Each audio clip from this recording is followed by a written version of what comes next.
All right, welcome to the Game 5 post-game press conference, 2023 SEC Baseball Tournament. We have wireless microphones on each side. Lily and Jesse are here, so when you have a question, please raise your hand and they'll bring you a microphone.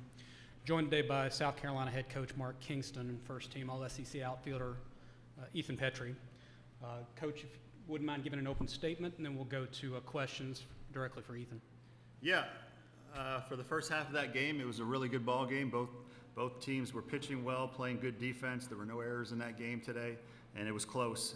And I think when both teams had to go to the bullpen, that's when it changed.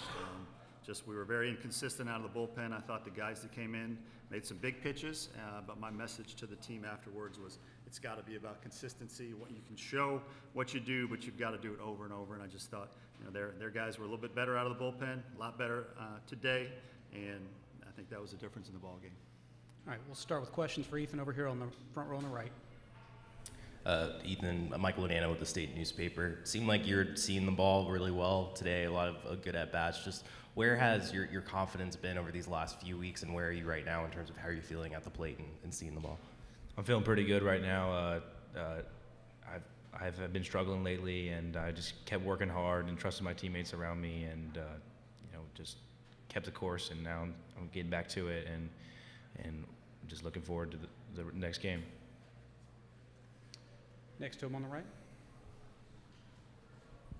Ethan, Colin Taylor, Gamecock Central. I guess how have you kind of stayed mentally? This is probably the first wall you hit over the course of your freshman year. How have you stayed kind of mentally engaged, locked in to kind of battle through some of that adversity? I've experienced it during the preseason, like I've told you guys many times before, but I kind of just stayed the course and just stay positive, like Kingston says, and just kept swinging the bat, and good things just started happening.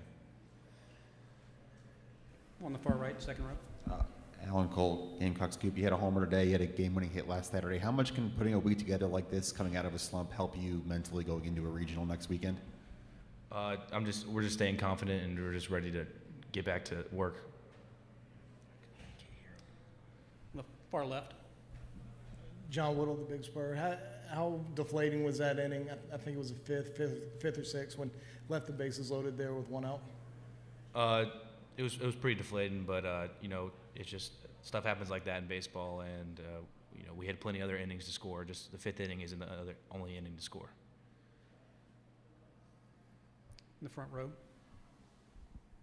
Ethan, you guys are really good with runners on and runners in scoring position yesterday, not so great today. Was there a different at-bat? Were you guys taking different at-bats, or was it just their pitchers making pitches at the right time against y'all? Yeah, it's more their pitchers making pitches.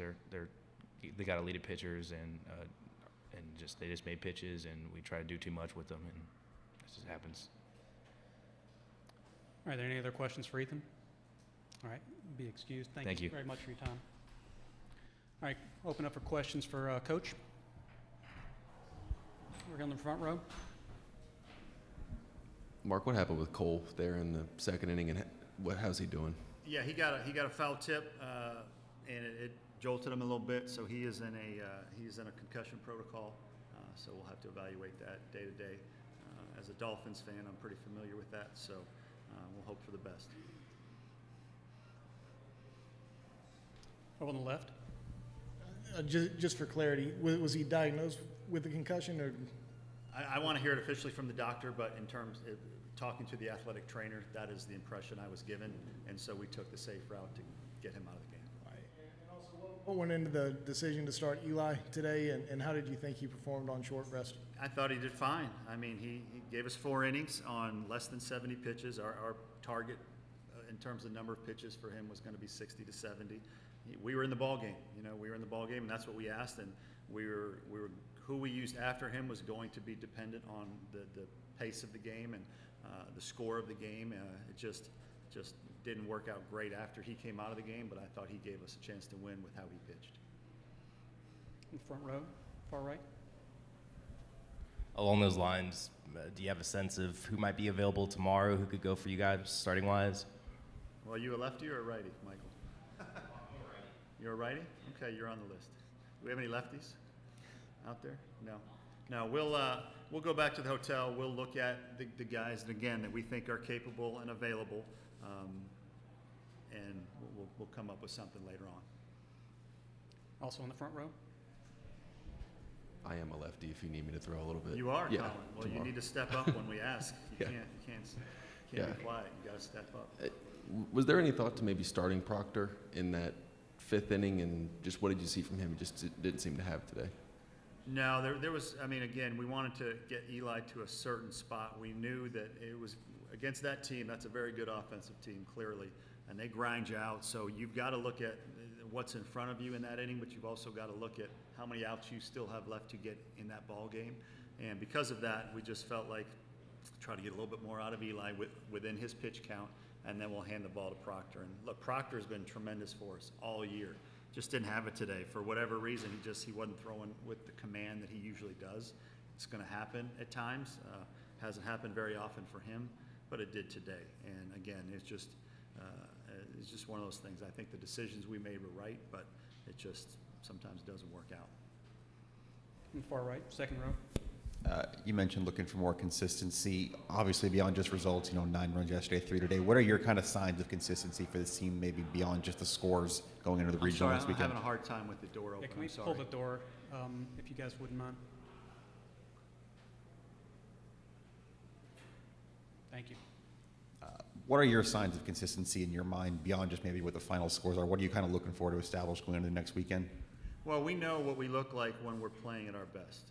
We get good starting pitching, and then the guys that come in behind our starting pitchers give us strikes and allow the defense to work. We know what that looks like. So offensively, again, we faced a guy with a really good arm today, and you got to tip your cap sometimes, but we need length in our lineup.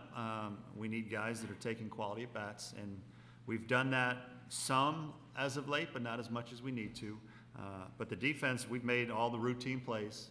Again, I'd like to see us make some of those more impactful plays that can change the momentum of innings. But we are making all the routine plays right now. But it's just a matter of putting it all together. I mean, that's what it comes down to. In the front row. Did you sense any deflation after you load the bases there and Gavin strikes out Will? No, Grounds I mean, out, any deflation there? Deflation is much too strong a word for a bunch of 18 to 22-year-olds in the middle of an inning, in the middle of a game. Do they get frustrated? Yeah. Do they feel like it's a lost opportunity? Of course they do.